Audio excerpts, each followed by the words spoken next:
Reveal a natural, radiant glow with Tizo Tinted Moisturizing Serum. With skin-loving ingredients like hyaluronic acid, glycerin, and ceramides, this serum delivers long-lasting hydration, leaving skin feeling nourished and refreshed. 5 luminous shades provide a radiant hint of buildable color with a glowing, sheer finish that enhances your tone and texture. Gentle, all-mineral SPF 30 and antioxidants protect against UV and environmental damage. Experience skincare that hydrates, protects, and perfects with Tizo's Tinted Moisturizing Serum. Visit tizoskin.com for details.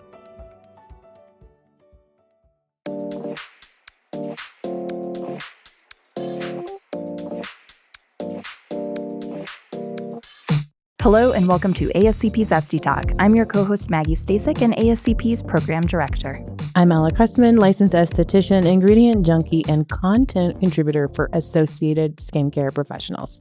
Ella, have you seen the Future of Beauty report recently published by Square? No, but I'm excited. Yeah, it's pretty exciting. It pulls insights from thousands of beauty entrepreneurs and customers from around the world, and it dives deep into where the beauty industry is right now and predicts what your most important customers will be looking for next. So kind of like a crystal ball for the future of beauty. That is, oh my gosh, what a cool thing, because they're different than a randomized poll. They're actually taking real data. Hopefully people have their Square items listed in a certain way, but they're taking the products that they use, the company. Oh, this is really cool. Yeah, I thought it'd be fun to break down some of the key takeaways and talk about how all of this relates to us estheticians. So first is about consumer spending, and I want to chat about some news that might make you pause. Consumers have pulled back a little when it comes to beauty spending. I've seen it. I've seen it firsthand. I believe it. It's interesting. Yeah.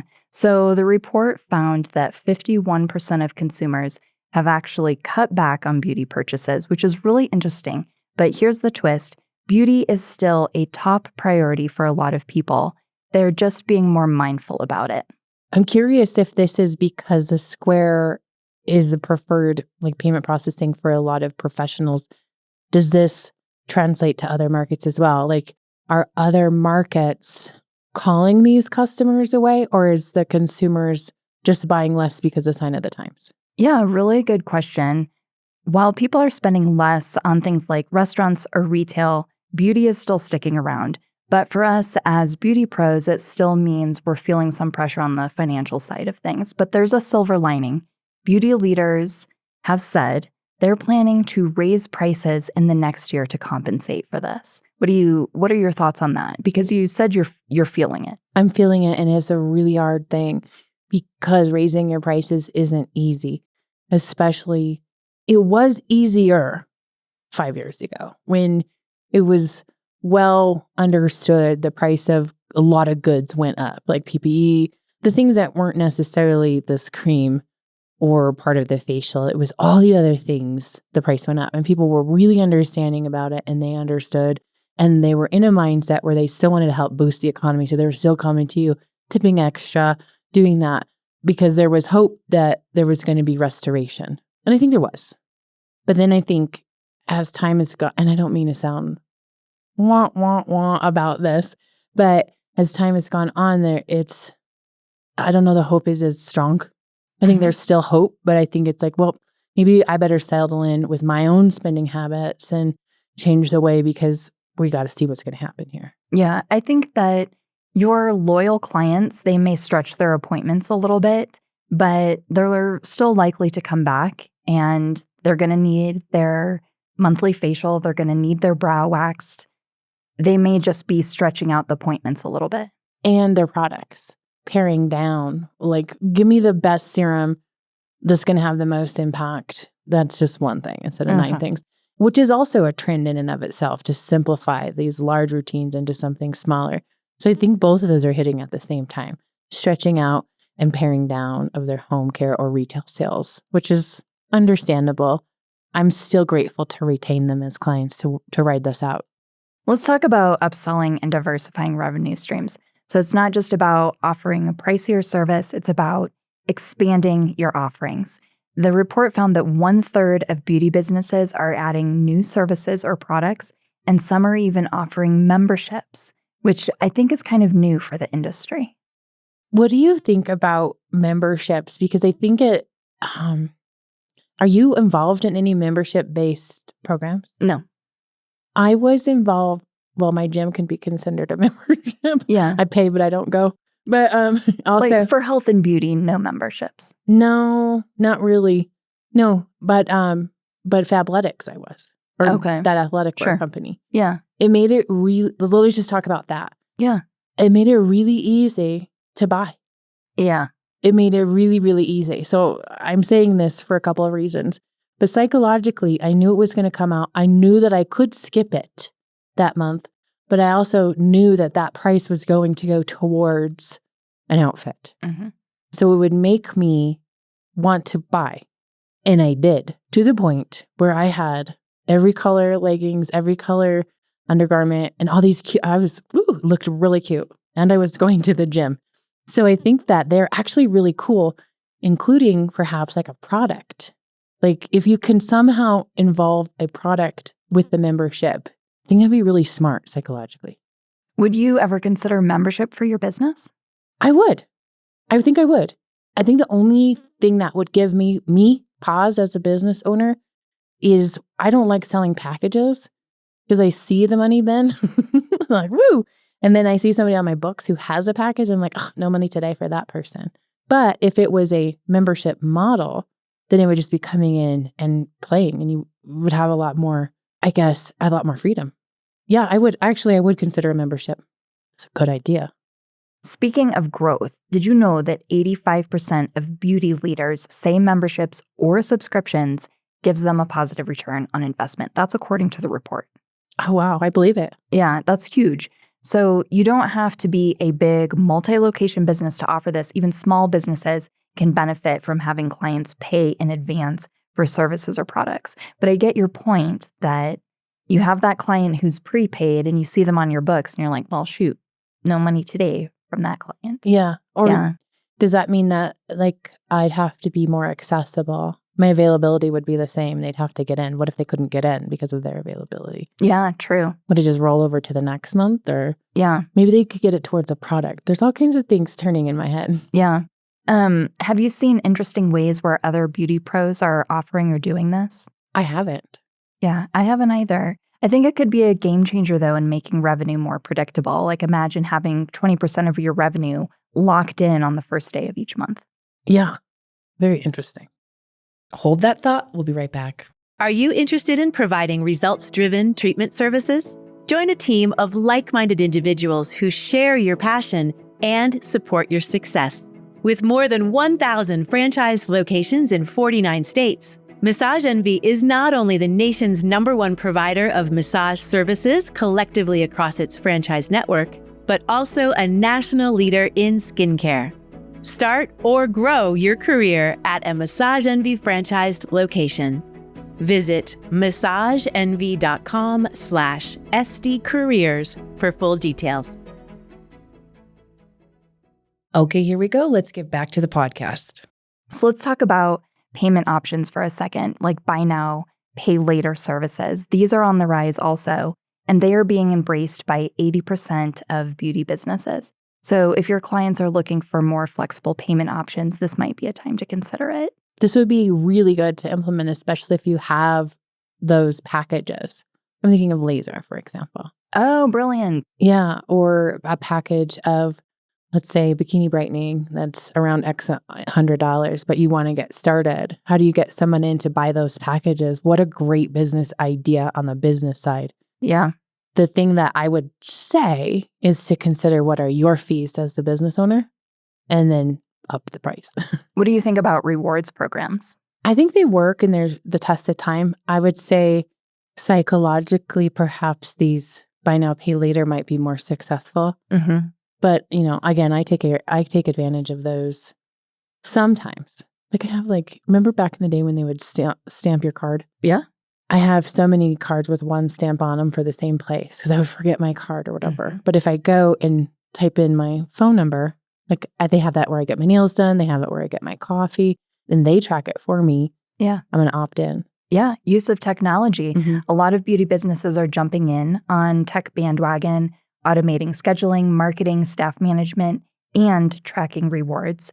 Over 1/3 of beauty pros already are using tech to save time, make things more convenient for their clients. There are people, especially in our industry, who are maybe hesitant about tech, or maybe it has to do with their age. I don't know. Their age or like what they think their capabilities are. Yeah, Accessibility to some of these. totally. You can start small by experimenting with something like automated appointment booking. This report is coming from Square. That's tech right there. Even AI-powered social media posts. That's a way to use tech. Like with Meta. Yep. Mm-hmm. Yeah. Your clients are already using this tech. So if you want to stay ahead of the curve, you should be adopting it too, I would say. Oh, for sure. And Yeah. plus, they're making it easier. Mhm. 6 years ago, 7 years ago, these were all separate. This Square was just payment processing. And then Square became scheduling software and payment processing. And then now they can, this is just one example, but you can add different parts of that, which is amazing. They have integrations into websites. So it's a lot easier than it used to be. Yeah, I think it makes your business processing easier also. Like take appointment scheduling, for instance, and clients can upload their credit card information. Mm-hmm. Think about that client who's middle of the night, I want a bikini wax. They can go online. If you're not offering that for your clients, you're potentially missing out on that business. Yes. One trend that is not going anywhere is social media. We've talked about that a million times. Beauty pros are using platforms like Instagram and TikTok, obviously, sharing tutorials, tips, educational content. And it's not just about showing off pretty results, but also connecting with your clients. I think, honestly, I just recently watched a documentary on this YouTuber. Mhm. And the part of the documentary was the perspective of a fan, a loyal watcher. And she said that she felt involved, engaged, and part of this. This was a life story, but still part of it. So she felt she knew this person and the familiarity. So I believe it. I think they're connecting with you and gaining not just perspective, but appreciation. Which is interesting. That is interesting because back in the day, when I was actively taking clients, how I connected was like an in-person event.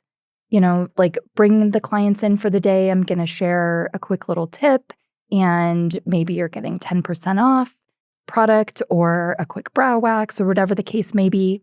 Social media was not like it is today. Mm-mm. Social media today is how you are still engaging and connecting with your clients. Inadvertently. But Yeah. one person is engaging with many where they're watching you talk Right. at an event, but it's just online. And it's maybe clients you don't even know you have yet. Yeah. A lot of them, I tell you, like Kiara's generation, they go and they research like that. Their research is checking people out on social media. Like, oh, that's a great idea. I don't even think about it, but that's so smart because you get a lot of insight. And maybe a little smoke and mirrors at the same time, but still. Yeah. How are you in using social media as a form of engagement? Because you mentioned Kiara, but what about your generation? Oh, I'm purely a voyeur at this point. My generation, I don't know. I think they're both part like old school and new school because I'm Gen X. Yeah. So I feel like there's, I can only speak for me. I can't speak for my whole generation, but I'm more word of mouth experience. Like, who did you go to for this? And what did you think about this? Oh, you like them? Okay, I'll check them out. But what about for your business? I don't do enough for my business. I have totally let that fall off. And guess what? I'm not getting those. I'm only getting the people who are word of mouth referrals. So here we are, right? We're in this time where I'm noticing a slowdown. The first time in a long time where it's making me sit up. And I'm like, oh, dang, I honestly feel like I need to get busy on social media again. And I feel a little crippled by it, if I'm being honest. So just my personal, but then I don't want people, I don't know. It's an interesting time. It is. And I don't want to deal with it. Like if I do, I only want to deal with it on one platform. Mm-hmm. And I don't necessarily want to give tips on TikTok. I just want to put stuff on Instagram. But how do you make it? Like, it's like a lot. It's a lot. I mean, being on Instagram or TikTok or whatever platform of choice, that in and of itself could be a full-time job. Yeah, I know. That's what's pausing me. I've looked into it. That's how I know about Meta. but I'm at a loss. Now, my other friend did tell me, Ella, you need to get on ChatGPT and type out, how do I make a social media plan? And then it tells you, it gives you guides for like what to create, what it should look like. This is the message that you want to portray. Here's how your reels should go. Here's the campaign post and what they should look like. I'm like, oh, that's a good idea. What do you think works best for building that trust with clients? Because we're talking about engaging either in person at, say, an event or via social media, which, for you, you've let that drop off. I don't know. I've never gotten anybody off of social media either. I've never gained a client because they saw me on social media. That's not true. I have one, but she heard me in a talk that I gave that was online. But yeah, so I don't really know. I'll keep you posted, I guess. For real, I'm going to try it. I'm going to try it. You're going to go to ChatGPT, create your plan. Listen, I'm going to create the plan and then I have to go design it. But there's a lot of ways. I'll try it. Yeah. So bottom line, Square is saying landscape is changing. People are cutting back on their beauty, right? They're finding creative ways to adapt. If you haven't already, check out this full report. It's packed with insights. It can help you take your beauty business to the next level. Now, listeners, we want to hear from you. Share with us on social media through Instagram, Facebook, or by emailing getconnected@ascpskincare.com. Thank you for listening to ASCP Esty Talk. And as always, for more information on this episode or for ways to connect with Ella and myself or to learn more about ASCP, check out the show notes.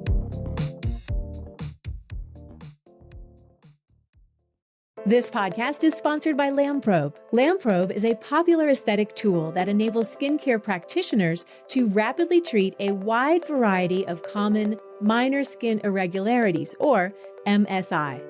Red MSI treated by LAMPROBE include dilated capillaries and cherry angiomas, yellow MSI, cholesterol deposits and sebaceous hyperplasia, and brown MSI treated include skin tags and more. LAMPROBE MSI treatments are non-invasive and deliver immediate results. LAMPROBE can empower your skin practice with these new and highly in-demand services. For more information, visit lamprobe.com. That's LAMPROBE.com. And follow LAMPROBE on social media @LAMPROBE.